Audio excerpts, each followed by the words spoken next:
কেনেকে মৰম আমি পাব লাগে, শ্ৰদ্ধা পাব লাগে, এই কথাখিনি আমি খুব ভালকে বুজি পাওঁ। 2012 প্ৰমোদ বড়ো চিফ আছিলে নেকি ইয়াতে? কোন আছিলে চিফ? কোন আছিলে দাদা কওকচোন আপোনালোকে? নামটো ক'ব টান পাইছে নেকি? আজিকালি ভয় কৰিব নালাগে, বিটিচিত আৰু ভয়ৰ দিন নাই। হাগ্ৰামা মহিলাৰী আছিলে 2000। खुलुमबाय रायजोफोर, गिबियाव बिथांखि ब्लग इउट्यूब चेनेलाव आरोबाव नोंथांमोनखौ बरायनानै लाग्रोनाय जाबाय। स' लोगोफोर, आं दिनैहाय नोंथांमोननि सिगाङाव गोदान मोनसे आरोबाव पलिटिक्सनि भिडिअखौनो लानानै फैनाय जादों।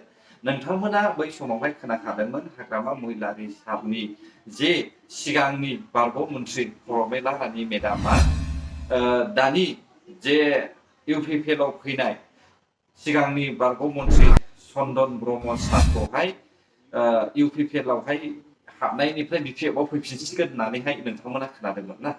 दा बिनि सोमोन्दैहाय आङो सिगांबो मोनसे भिडिअ हगारनानै होदोंमोन।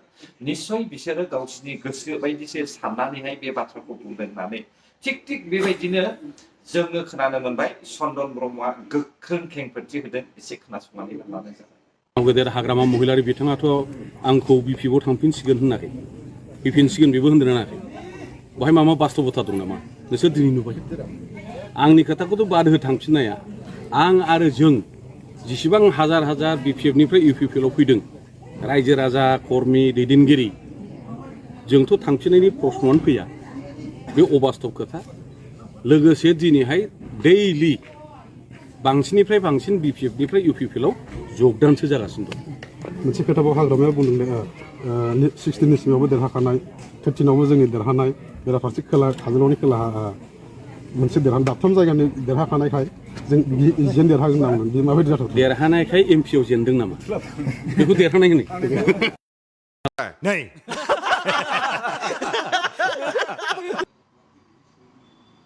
जोङो मिथिबाय आरोबाव हनै टिभियावहायबो खोनागासिनो दङ। नोंथांमोना एसेब्लाबो खोनाखादों जानो हागौ।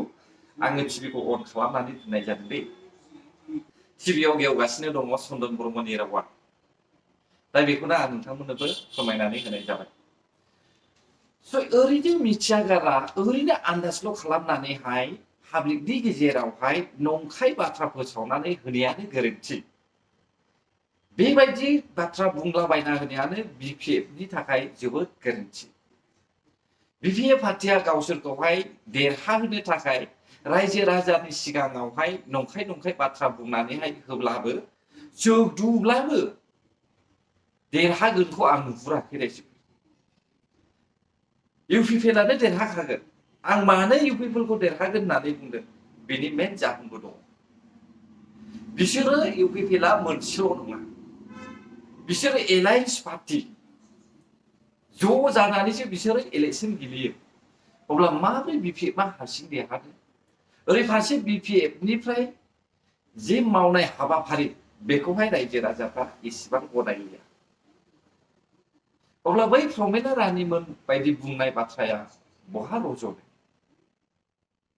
दानिया फैदो जोङो मुस्लिम समुदायनिफ्राय सासे शाहजाहान आली आहमेद, बिथांनि मुङा शाहजाहान आली आहमेद, बियो मा बुंदों बेखौबो एसे खोनासंनानै लानि गाइस।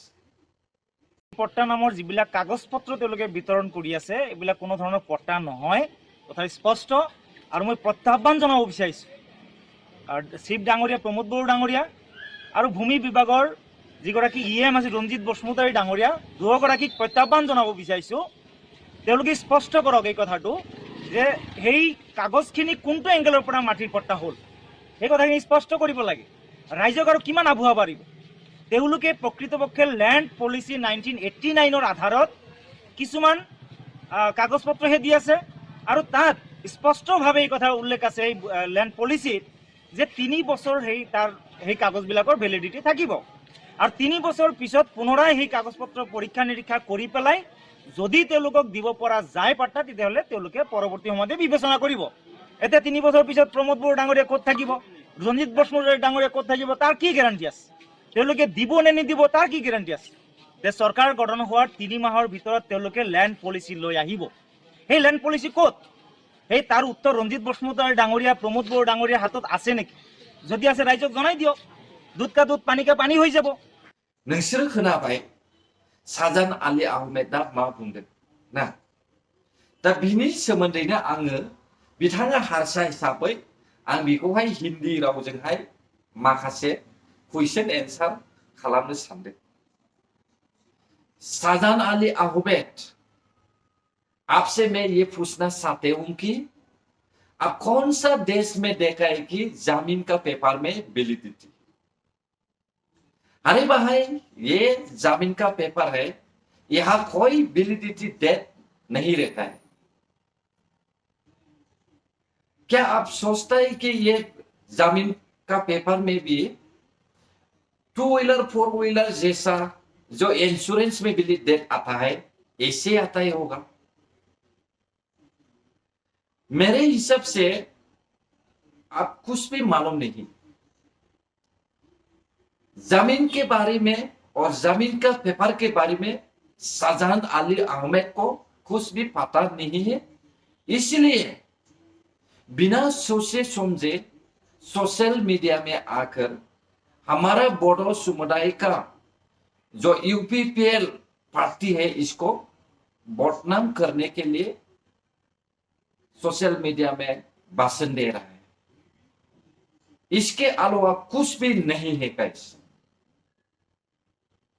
क्या आप लोग को ये शाहजहां अहमद अली के बातों में भरोसा है यकीन है वो सोच बात बोल रहे बोल के नहीं कहीं भी जाओ किधर भी जाओ जमीन का पेपर में कभी भी वैलिड डेट नहीं रहता है इसलिए मैंने कहा है कि शाहजहां अली अहमद को ये उल्लू है और इसके साथ जितना आसपास में रहता है इन लोग को भी शर्म आना चाहिए कि शाहजहां अली अहमद कैसा आदमी है पॉलिटिक्स के नाम में ये आदमियों को गुमराह बनाने के लिए कोशिश कर रहा था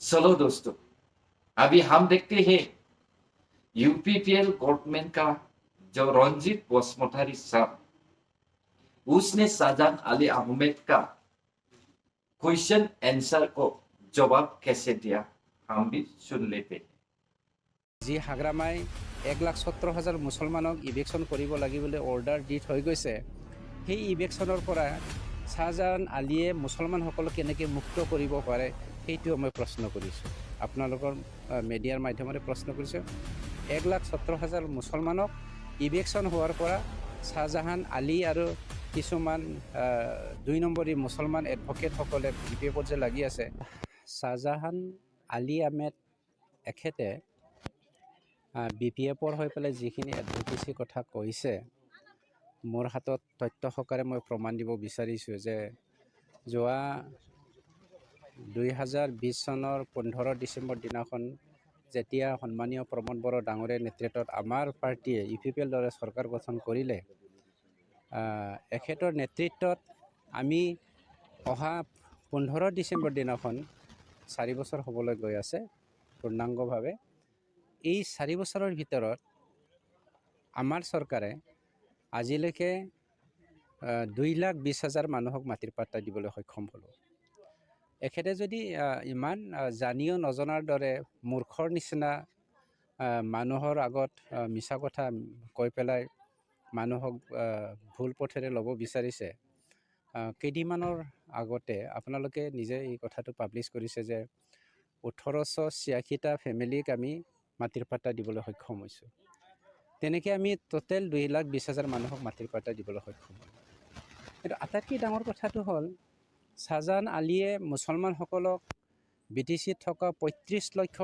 ভাৰতীয় নাগৰিক 23টা জনগোষ্ঠীক কি ধৰণে কি চিন্তাধাৰাৰে আগুৱাই নিয়াত BPFৰ হৈ পেলাই কথা ক'লে মই নাজানো 2019 চনত হাগ্ৰামায়াই 1,17,000 মুছলমানক BTCৰ পৰা ইভেকশ্যন কৰি পেলাই খেদি পঠিয়াব লাগে বুলি যিখিনি অৰ্ডাৰটো দি থৈ গ'ল আৰু এই অৰ্ডাৰটো এতিয়াও আমাৰ BTCত আছে হাইকোৰ্টে এতিয়া যোৱা 3/6/2024 দিনাখন আকৌ আমাৰ হাতত এটা অৰ্ডাৰ পঠিয়াইছে যে হাগ্ৰামাই দি যোৱা অৰ্ডাৰ মৰ্মে 2019 চনৰ হাগ্ৰামাই লিখি পঠিয়াই দিয়া অৰ্ডাৰ মৰ্মে যে 1,70,000 মুছলমানক আজিৰ দিনতে এইকেইদিনৰ ভিতৰতে ইলেকশ্যন কৰিব লাগে বুলি হাইকোৰ্টৰ পৰা হাগ্ৰামাৰ হেৰিটো ফ'ল' কৰি পেলাই যিটো অৰ্ডাৰ আহিছে। এতিয়া মোৰ প্ৰশ্নটো হ'ল শ্বাহজাহান আলী ডাঙৰীয়া, আপুনি কি কাৰণত UPPL দলৰ পৰা বৈখ্যাত হৈছে আপুনি নিজে মোক মনত আছে, আমি ক'বলৈ নাযাওঁ, কিয়নো আপোনাক এক্সপেল কৰিছে বুলি ক'লে কথাবোৰ এক্সপেল শব্দটো শুনিলে অলপ বেয়া লাগে। কাৰণটো কিয় এক্সপেল কৰিছে সেইটো নিজে বুজি লওক। আৰু আজি যি হাগ্ৰামাই 1,70,000 মুছলমানক ইলেকশ্যন কৰিব লাগিবলৈ অৰ্ডাৰ দি থৈ গৈছে, সেই ইলেকশ্যনৰ পৰা শ্বাহজাহান আলীয়ে মুছলমানসকলক কেনেকৈ মুক্ত কৰিব পাৰে সেইটোও মই প্ৰশ্ন কৰিছোঁ, আপোনালোকৰ মিডিয়াৰ মাধ্যমেৰে প্ৰশ্ন কৰিছোঁ। 1,70,000 মুছলমানক ইলেকশ্যন হোৱাৰ পৰা শ্বাহজাহান আলী আৰু কিছুমান 2 নম্বৰী মুছলমান এডভকেটসকলে BPFত যে লাগি আছে, এখেতসকলে কেনেকৈ ইয়াৰ পৰা মুক্ত কৰাব পাৰে মই আপোনালোকৰ মাধ্যমেৰে প্ৰশ্ন কৰিলোঁ। 3 বছৰত ভেলিডিটি বুলি কৈছে আপোনাৰ মাটিৰ পাট্টাটো 3 বছৰত ভেলিডিটি মই পৃথিৱীত শুনাই নাই। নিজেও মূৰ্খ হ'ব পাৰে, তাৰ কাৰণে সি একো নাজানে। অজ্ঞানী মানুহে তেনেকৈ কয়। আৰু অসমৰ ভাৰতত কোনো এটা হেৰি নাই মাটিৰ পাট্টাটো 3 বছৰে ভেলিডিটি থাকে বুলি। সেইটো কিবা কলমৰ কেৰি নেকি, কি কয় পাউডাৰ নেকি যে সেইটো 3 বছৰ ভেলিডিটি থকা। সেইটো শ্বাহজাহানকে লগাই সুধি লওক, আপুনি যে নখত নখ পালিচ কৰে সেইটো কি 3 বছৰৰ হোৱা নিচিনাকৈ আমাৰ মাটিৰ পাত্ৰটো 3 বছৰীয়া নেকি বুলি। নিজে মূৰ্খ হ'ল বুলি মুছলমানক মূৰ্খ যদি সজাব বিচাৰিছে, তাতকৈ ডাঙৰ মূৰ্খ মই পৃথিৱীত বিচাৰি নাপাম। जों खोनाबाय दा शाहजाहान आली आहमेदनि फिननायखौ रन्जित बसुमतारी सारा स्ट्रंलि फिननाय होखाबाय। बबे देशआव नुदों बिथाङा हानि पेपारावहाय भेलिडिटि डेट थानाय? सासे जाम्बा LP स्कुल ME स्कुल फरायनाय मानसियाबो आजिखालि मिथिगोन दै हानि पेपारावहाय भेलिड डेट थाया होननानैहाय। अब्ला बे शाहजाहान आलीया माब्रै जोंनि बर' रायजो राजाफोरखौहाय थगायनोहाय सेस्था खालामदों? बे नंखाय आरो बिसोरो बयनिफ्राय बांसिन थगायसुलाखा।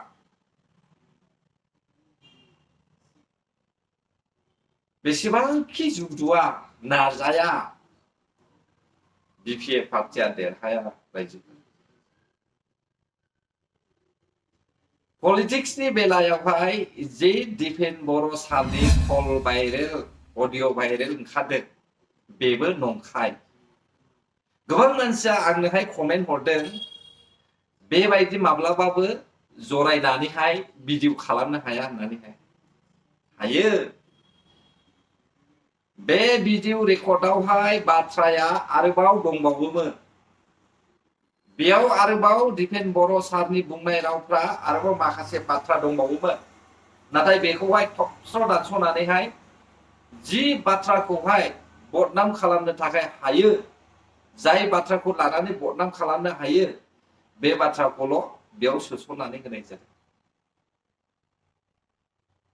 बाथ्राया जोबाखै।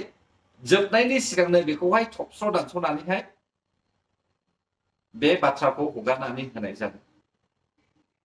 हयथ' माबा मोनसे बिसयनि थाखाय मैखोम बसुमतारी नङाब्ला डिफेन्ड बर' सार बिसोरो बे बाथ्राखौ सावरायलायदोंमोन। आजिखालि गासैखौबो रेकर्ड खालामनो हायो, हायै नङा। नोंनि मोखाङाव रेकर्ड खालामब्लाल' जायो बे नङा। अलरेडि रेकर्डआव थाखायो साफ्रोमनिबो भइसआ। अब्ला नैबे टेक्निकेल जुग टेक्न'लजिनि जुगावहाय रावखौबो थगायनो हाया। आंनि साननाय दै बियो, मानोना बेयावहाय बाथ्राया दंबावखायोमोन, नाथाय दंनायनिफ्राय दानस'नानैहाय जेरै जोङो माखासे गोलावद्राय होननानै थबस्र' दानस'ना माखासेखौ गारो, बेबायदि खालामनाय भिडिअ अडिअ रेकर्डसो बियो गाइस। स' नोंथांमोना मा सानो? बे नोंथांमोननि सायावसो। आंथ' 100% बेखौनो सानदों। मैखोम बसुमतारीया एरख'जानायनि थाखाय सरकारखौ बदनाम खालामनो बे अडिअ रेकर्डखौहाय भाइरेल खालामो। बिथाङा सिगांबो अपोजिसन पार्टिजों खामोन आरो बिथांनि भिडिअआ बांसिनानो सोरबा दोनखानाय सोरबा लांखारनाय बहाबा भाइरेल जानाय बिनिल' बांसिन भिडिअ बिथांनियाव फैखायोमोन स' अब्ला नोंथांमोना मा बुजिखो सोरनिबा थाखाय गोरोन्थि जाबायब्ला आंखौ निमाहा होदो आरो जुदि नोंथांमोना भिडिअखौ मोजां मोनदोंब्ला हायोब्ला like share comment and subscribe खालामनानै होब्लानो जाबाय गोजोन्थों भिडिअखौ जोबजासे नायनायनि थाखाय बर' हारि जै जाथों जै बर' हारिनि